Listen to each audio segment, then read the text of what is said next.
Welcome back to our channel, where we delve into the most shocking and intriguing true crime stories. Today we're going to explore the case of Sandra and Beth Anderson, two sisters who committed a heinous crime that sent shockwaves across Canada. The daughters claimed that these tragic consequences were due to the abuse and neglect they experienced because of their mother's addiction and depression. But some think that the motivation for the murder was greed. Let's dive into the story of the Bathtub Girls. Note that the names of the individuals have been changed because the identities of the two girls were minors at the time of the crime. Sandra and Beth Anderson grew up in a household marked by abuse and neglect, and their mother Linda's struggles with depression and addiction. The family of four, which included a 3-year-old boy, lived in Mississauga, Ontario. Their father had left them many years ago, and Linda had to work 2 jobs to support her 3 children. Linda had a second husband, but he was later convicted of drunk driving and domestic abuse, causing Linda's drinking and depression to worsen. As a result, the money was often spent on alcohol, while the children's needs were neglected. Aside from the constant neglect, Sandra and Beth also resented the amount of money she spent on alcohol. According to some, the girls wished that the money was instead spent on things their friends had, like new clothes and a house with a pool.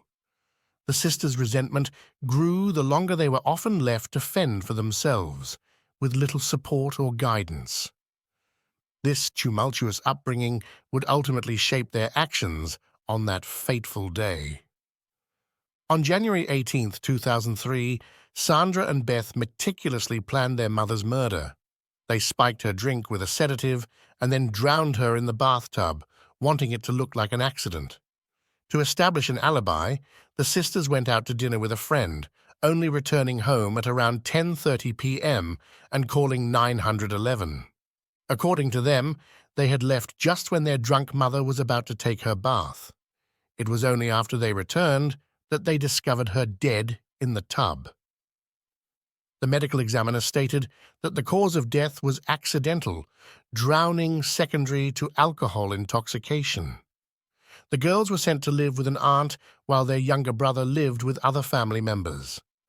They also received their mother's life insurance. $67,000 was given to their brother, while the two girls received $133,674.90. Around 11 months after their mother's death, one of the girls told a male friend that they had murdered their mother. The friend went to the police and told them about the confession. Because of a lack of evidence, the police had the friend's car wired for audio and video, then asked him to try to get the girls to talk about the murder. The sisters' taped confessions revealed the shocking details of the murder and the sisters' involvement.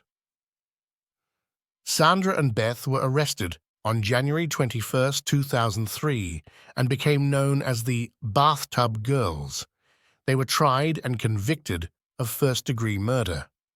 They were sentenced to life imprisonment with the possibility of parole after 10 years.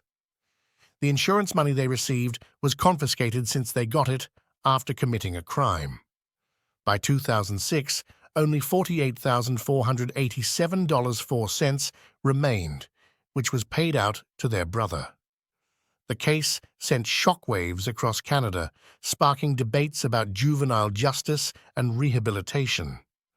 The sisters' sentences were later reduced, and they were released from prison after serving their time. Today, both Sandra and Beth are free, having completed their sentences.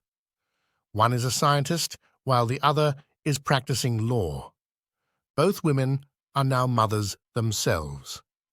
However, their experiences still left a lasting impact on their lives.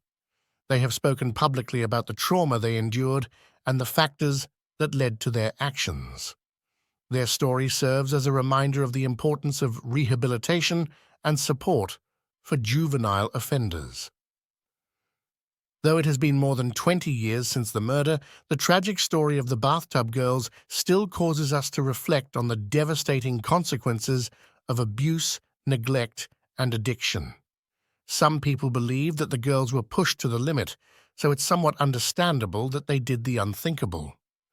But others feel that they were evil and selfish, unable to empathize that their mother was absent a lot because she worked double shifts, was often exhausted, and drank to self-medicate.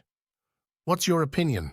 Were their actions understandable or justified due to the circumstances, or were the girls merely greedy for their mother's money? Share your thoughts on the case, as well as on juvenile justice and rehabilitation in the comments below. Don't forget to like and subscribe for more true crime stories from the Picky Detective.